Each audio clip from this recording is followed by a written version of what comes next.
going on, YouTube? How is everybody today?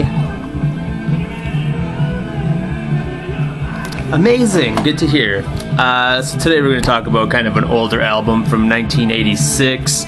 This is a 1999 reissue of the Meat Puppets' Out My Way, originally released on SST. This is a Rykodisc reissue. It's an expanded EP. It's got a bunch of extra tracks on it, making it kind of like LP status almost, but this album originally came out after the third album, before their fourth.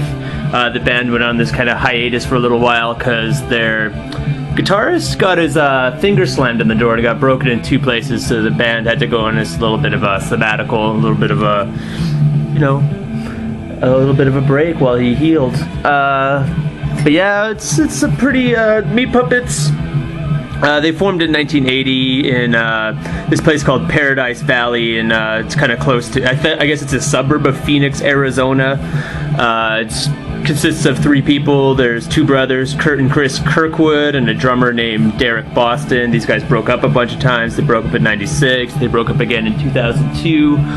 They recently got back together in 2006. I heard their latest album, Sewn Together, in 2009, actually isn't too bad. It got pretty good reviews, good ratings.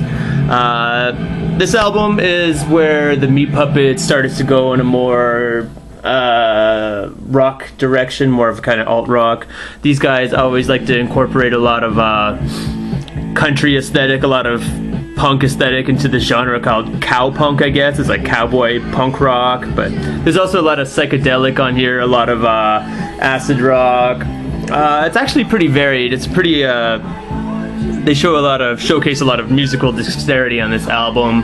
Style-wise, there's all these like cover songs on here. There's a Willie Dixon cover of I Just Want to Make Love to You, which is what's playing now. George Jones cover of Burn the Honky Down, which is kind of this weird, slow ambling kind of country tinge kind of song.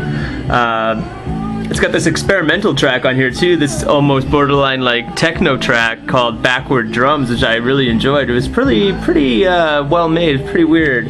It has all this kind of whooshing noise and this very kind of psychedelic, dreamlike feel to it. It's very like, I don't know, it's kind of this jammed out feel. But yeah, Meat Puppets, very weird band, highly influential. They influenced bands like Dinosaur Jr. I hear not a lot of people mention this, but I hear a whole lot of like Ween.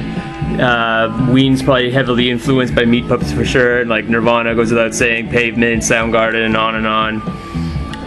But yeah, Meat Puppets are kind of cool just because they have longevity. They outlived a lot of their SST colleagues like Husker Du and Minutemen. So these guys showcase a lot of longevity. They have a lot of creativity,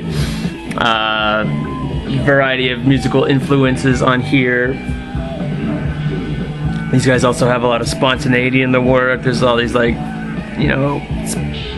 random guitar jams, freakouts and stuff like that. Very weird lyrical content. The singer, who sings? Chris, Kirk? Oh, they both sing. They both do vocals. But anyway, the vocals on here have this kind of laconic, kind of lazy, warbly kind of sound to them. These guys are very warped, very kind of off-kilter. Even when they're trying to go in a more standard, accessible direction, like on this album, it's still kind of weird. Very, very peculiar band for sure. Very hard to wrap your hand around. Very hard to pigeonhole what genre they're trying to do, because they're doing all kinds of things on here. Some people say they sound a lot like ZZ Top, but I don't know. I haven't heard a lot of ZZ Top in my life to make a comparison like that. But yeah, some songs in here borderline on nonsensical though. There's like a very strong element of like ridiculousness to this kind of music, but it's still like, it's got some great guitar work. The drumming's definitely above average. Very, very screwy music, has a kind of unpolished sound to it. It's also got a cover of Good Golly Ms, which these guys said in an interview that it's like a live mainstay. They always like to play that song live at every show they do. I don't know if they do, but they might be. But yeah, I guess this whole album was recorded at night, I guess. He says that one between one-nighters and 2 a.m. feedings. I don't know if 2 a.m. feedings means like their feedings, or they're like feeding their kids, because I guess one of them just had a daughter or a child not too long ago before this album was released, so I don't know. But yeah, it was all recorded in this studio called the Chanton Studio in Phoenix. It's 14 songs, 59 minutes. The original was only 6 songs and like 26 minutes long, I think, around there. But yeah, I guess these guys rarely practice. Just kind of like whenever they do live shows, it's kind of like just quasi-improv kind of shit on there. It seemed like kind of lazy dudes musician-wise, but they're very talented on album. Not much in the way of artwork. Who does the artwork on here? One of the guys does Kurt. Yeah, Kurt does the artwork. He painted this cover. It's got this kind of weird kind of desert, you know, Native American kind of vibe to it. And there's a picture of a fish with a bird for a fin, I guess. And it's just got all these liner notes. I wrote all these before I reviewed the album. Just dudes doing some lip service and a little introspection into them. It's got lyrics right there. But yeah, Meat Puppets, Out My Way, pretty cool EP if you're into, like, you know, you want to get into some, you know, influential rock and roll, see what maybe some of your bands you might appreciate were listening to back in the day. These guys are still relevant, still around, just released an album last year.